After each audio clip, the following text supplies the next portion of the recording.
Following the tragedy in Vegas where a shooter opened fire on an outdoor concert, many are questioning if this is the new normal for all of us.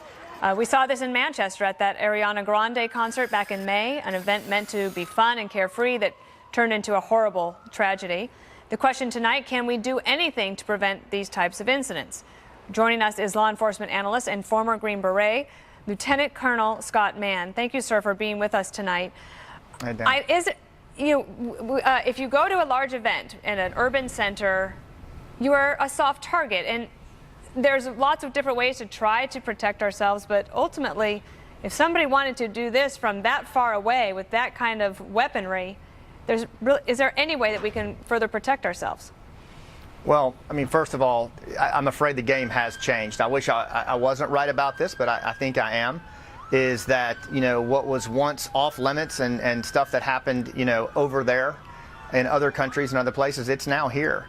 And like Trace said, the shooter clearly conducted a premeditated ambush. He was in that hotel for several days at a time. And as I look at it tactically, he did all the things that you would do to construct a premeditated, devastating ambush. And I do believe in many ways that we're going to continue to see these kinds of attacks in public domains where we never saw them before. And I don't see it going away anytime soon. No. We're going to take it around the table here. We'll start with Jesse Waters.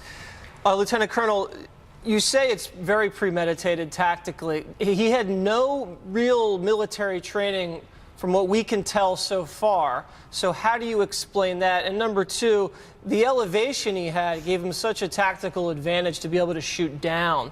Is this something where we need to start positioning either snipers or law enforcement officials on rooftops during big events so they can also have that kind of scope? Well, Jesse, the first thing that I would say is that as this thing bears out and the dust clears, a lot more is going to reveal itself in the investigation. One of the rules we learn in combat is all of the first reports are almost always wrong. The things that we know over time, it just starts to add clarity to it, almost like you're walking toward a ridgeline that's fuzzy and then it becomes more clear. So a lot of this we're going to figure out as we go to include motivations and things like that. But just looking at the indicators, looking at the amount of time he stayed in the hotel ahead of time, the 2 vantage points that he chose, putting himself up on a pedestal to shoot like that, it just tells me, and today, there's readily accessible information.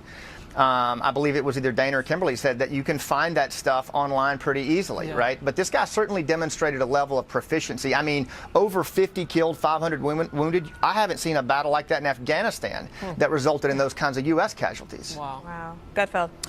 I want to focus a bit just on how the media reports on this and how that creates more of these kinds of incidents by, I don't know whether it emboldens people or not. How do you feel the media does its job when it comes to these mass? This is a terror attack, in my view, or a mass shooting. Is there something that we are doing that makes this worse? Are we showing too much? Are we showing too little?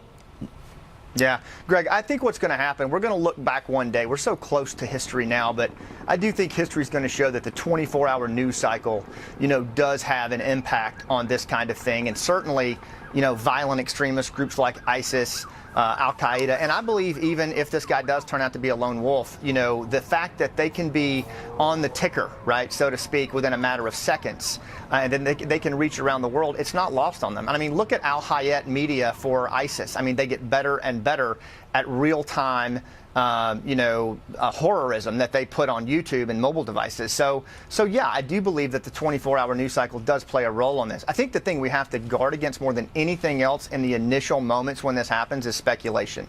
And I know there's airtime, we got to fill in stuff like that. But right now, we've got to let the dust clear, let law enforcement do their job, and then we make recommendations and make moves, and we got to make them together, like John Rich said. We can't be politically divided on this. Good point. Kimberly. Any suggestions for how to prevent something like this in the future, besides people educating themselves, online, when you see that this man went through a tremendous amount of planning, at least as the facts suggest that we know it thus far, the room being ordered in advance, to shooting platforms being set up, making sure that housekeeping didn't go to the room for a number of days so that he could remain undetected. As you said, they're gathering a lot of still the forensic evidence involved, cameras, from all directions and in the hotel. But what do you do? Because it seems to me that the way this crowd was set setup, the large volume, the panic that ensues when people are trying to escape. He's got that platform and an advantage having it a fully automatic weapon. To me, that's like a kill box. You're squared off, you're pinned in to do maximum casualty and damage. Well, it clearly was, Kimberly. It was a kill box. That's exactly how he set it up. And I mean, to some degree, I think this is going to be our new reality in certain circumstances. One of the things that I would say, though, I do believe that we're going to have to start looking hard at Israel and Colombia and other countries around the world who have learned to still thrive and live their lives, you know, in these kinds of things. And like John said, we have to continue to live. We have to continue to move on.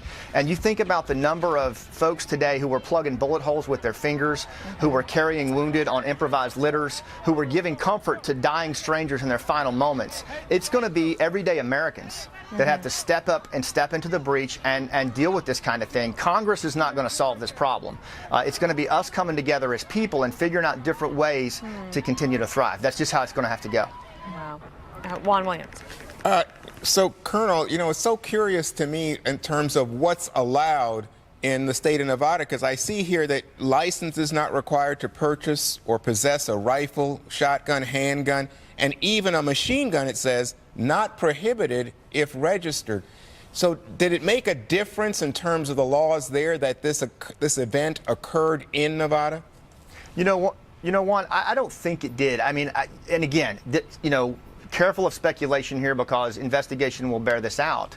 But with that number of weapon systems and being that overtly visible, I mean, just from a tactical perspective, I suspect he snuck those weapons in, you know, in suitcases and things like that, and pre-positioned them over a period of time. And like Trey said, he was in there for several days. So a good amount of premeditated pre-positioning occurred. I suspect it was done with covered and concealed carrying cases, and they were assembled in the room. I don't think the laws that were in place there, and I mean, again, look at Paris, complex attack, London, complex attack, San Bernardino, where the laws were very stringent, complex attack. I don't think that was the reason for it. Well, Lieutenant Colonel Mann, thank you so much for your expertise tonight. We appreciate it. My pleasure. Thank you, guys.